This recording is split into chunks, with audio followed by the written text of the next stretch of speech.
So भाडीपाची video बघून आम्ही गेलो अलिबागला फिश ट्राय करायला. क्लायमेट पण अगदी सुंदर होतं. होता पाऊस आणि थंडी हवा. रस्त्यातच आम्ही वडापाव खाल्ला.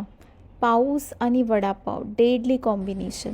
त्यानंतर थेट आम्ही कस्तुरी रेस्टॉरंटमध्ये गेलो. इथली स्पेशालिटी म्हणजे हे रेस्टॉरंट सगळ्या बायका मॅनेज करतात. पण जास्त क्राऊड होता आणि 2 तासाची वेटिंग होती. सो विदाऊट वेस्टिंग टाईम आम्ही शिफ्ट केलं दुसऱ्या रेस्टॉरंटकडे, सन्मान हॉटेल. अँड ट्रस्ट मी, इथली फिश थाळी खूपच छान होती.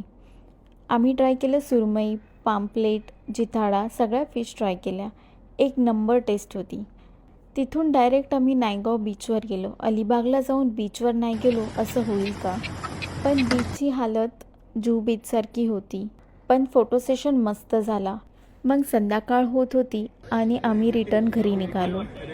One day trip but 100% satisfying. See you in the next video. Bye.